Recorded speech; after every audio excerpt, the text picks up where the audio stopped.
Hello everyone, welcome back to Decode with Pankaj. This is part 4, the final part of our artificial neural network series. In this video, we will complete the remaining important ANN concepts for exam preparation.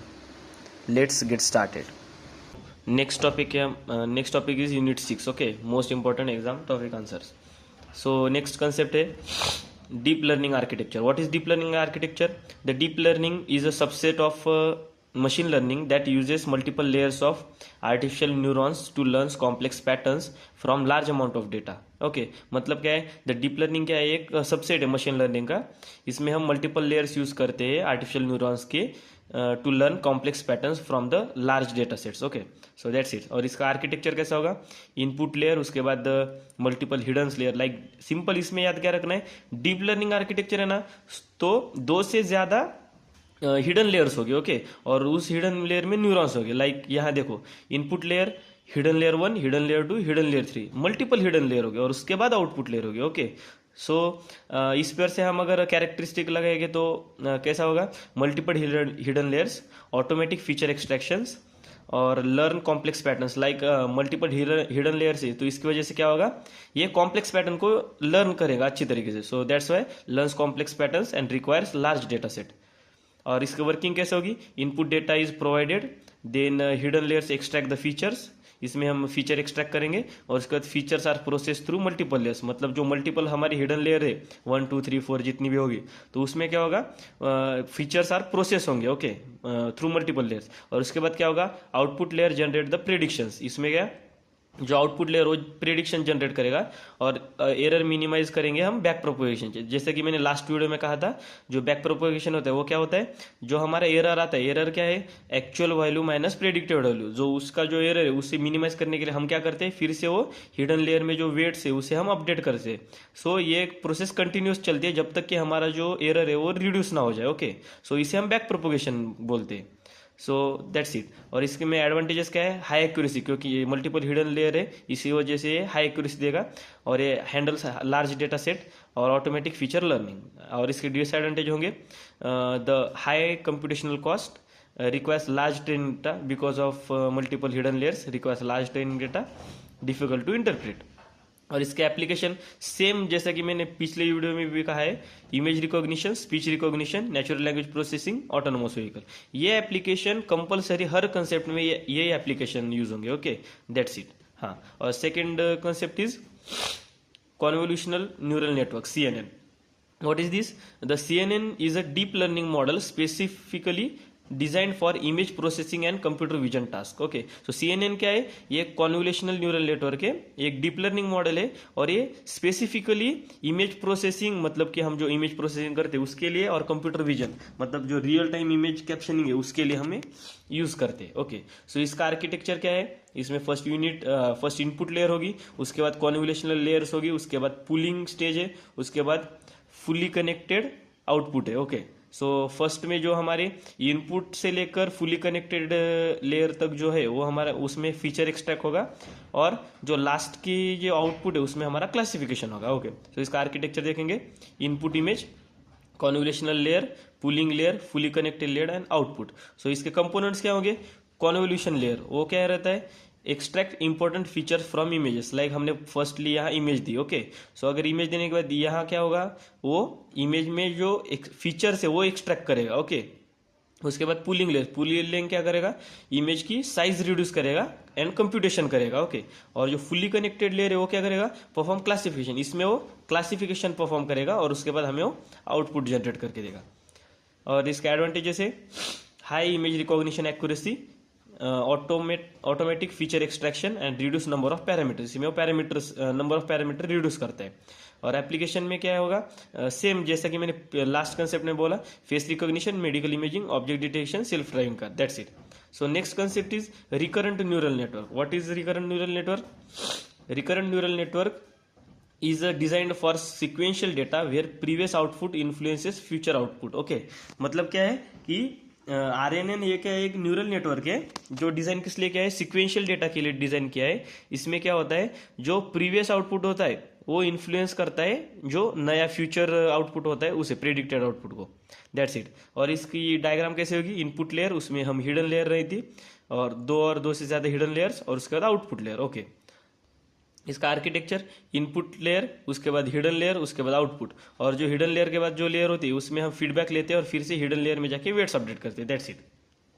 इसके features होंगे has memory of previous inputs, processes sequential data, suitable for time series data. और इसकी working होगी input enters network, मतलब network हम input put करते हैं, उसके बाद hidden states stores previous information, मतलब जो हिडन स्टेट है वो प्रीवियस मॉडल की स्टेट जो है वो स्टोर करती है, उसके बाद आउटपुट जनरेट होता है और hidden state is pass to next step. Okay, advantages है handle sequential data and learns temporal relationship. Okay, that's it. और इसका application same like last concept, image language translation, speech recognition, time series forecasting and text generation. और इसके limitations क्या होंगे, vanishing gradient problem. That's it. और next is long short term memory, LSTM. What is LSTM? LSTM is a special type of RNN that can remember information for long periods and overcome the vanishing gradient problem. इसमें क्या होता है, जो long short term memory LSTM है, एक special type का RNN है, recurrent neural network.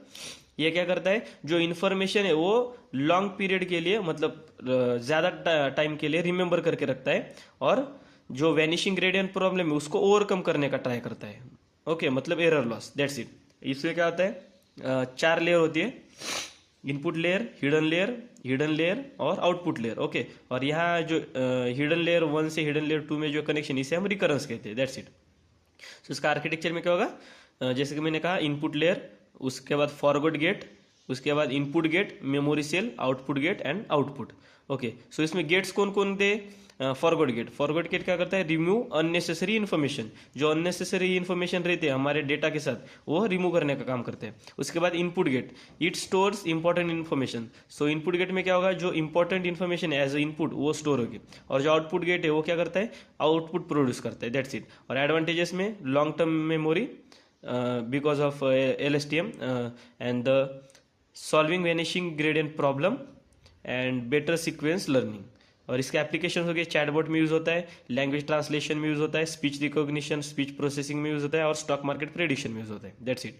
सो next concept होगा traditional machine learning versus deep learning. Okay, so traditional machine learning requires feature engineering, और डीप लर्निंग जो होता है वो ऑटोमेटिक फीचर एक्सट्रैक्शन करता है using the multiple hidden layers. Okay, और जो ट्रेडिशनल मशीन लर्निंग है works with smaller data set, ये सिर्फ स्मॉलर डेटा सेट के लिए हम यूज़ करते हैं, और जो डीप लर्निंग है हम लार्ज डेटा सेट के लिए यूज़ करते हैं, जैसे कि इमेज वगैरह डेटा सेट, जो image, videos, voice, speech, text, उसके लिए हम डीप लर्निंग यूज़ करते हैं। और जो हमारा बाइनरी फॉर्मेट में जो डेटा होता है, like Excel sheet, .csv file, so उस टाइप के डेटा के लिए हम मशीन लर्निंग का यूज़ करते हैं। मशीन लर्निंग में फास्टर ट्रेनिंग होती है और डीप लर्निंग में स्लोअर ट्रेनिंग होती है, क्योंकि लार्ज डेटा सेट होता है। और उसके बाद less computational power traditional machine learning की होती है, और डीप लर्निंग की हाई कंप्यूटेशनल पावर होती है। और ट्रेडिशनल मशीन लर्निंग में सिंपल मॉडल्स यूज़ करते हैं हम, और डीप लर्निंग में कॉम्प्लेक्स न्यूरल नेटवर्क्स यूज़ करते हैं। और ट्रेडिशनल मशीन लर्निंग में lower accuracy for complex task, और डीप लर्निंग में हायर एक्यूरेसी रहती है। सो एडवांटेजेस ऑफ डीप लर्निंग क्या है, better performance, automatic learning, handles unstructured data. That's it. So next concept है challenges in deep learning. Okay, so challenges क्या है, challenges are difficulties faced while training and deploying the deep learning model. जब हम deploy करते deep learning का model, उसमें हम जो ट्रेनिंग और डिप्लॉयमेंट करते हैं, वहाँ जो हमारे चैलेंजेस आते हैं वो चैलेंजेस। सो मेजर चैलेंजेस कौन से, first is large data requirement in which need huge amount of label data, मतलब यहाँ हमें लेबल मतलब नॉन डेटा चाहिए ह्यूज अमाउंट में, लेकिन वो हमें नहीं मिलता। Next is high computational cost. Okay, so इसमें क्या है, requires powerful GPUs and memory, यहाँ हमें जीपीयू की जरूरत पड़ी, क्योंकि हमारा जो डेटा सेट है वो लार्ज अमाउंट में है। उसके बाद over fitting, model performs well on training data but poorly on new data, मतलब जो हमारा मॉडल है वो ट्रेनिंग डेटा पे अच्छा परफॉर्म करता है, लाइक हाई एक्यूरेसी देता है, बट जो हमारा न्यू टेस्टिंग डेटा है उस पर वो पुअर परफॉर्म करता है, लाइक वेयर एक्यूरेसी रिड्यूस करता है। Next is vanishing gradient problem, इसमें क्या होता है, gradients become very small during training. और उसके बाद है लॉन्ग ट्रेनिंग टाइम, इसमें क्या होता है, ट्रेनिंग में टेक आवर्स और डेज, मतलब जो हमारा डीप लर्निंग के जो हमारे एल्गोरिदम्स है वो ज़्यादा टाइम लेते हैं मॉडल्स ट्रेनिंग के लिए, लाइक आवर्स भी लेते हैं और कभी कभी तो डेज में भी जाता है। लाइक जो हमारा हार्ड डिस्क प्रेडिक्शन का जो रहता है उसमें वो 5 to 6 days का टाइम लेते हैं फॉर मॉडल ट्रेनिंग. और लैक ऑफ इंटरप्रिटेबिलिटी, इनमें क्या होता है, difficult to understand model decisions. और इसके सॉल्यूशंस क्या होंगे, data augmentation, regularization, drop out and better optimization algorithm. So that's it. Thank you. It's a wrap up on our ANN series. I hope all 4 parts help you score well in your exams. If these videos are helpful, don't forget to like, share and subscribe to Decode with Pankaj for more exam oriented content. Thank you for watching and all the best for your exams.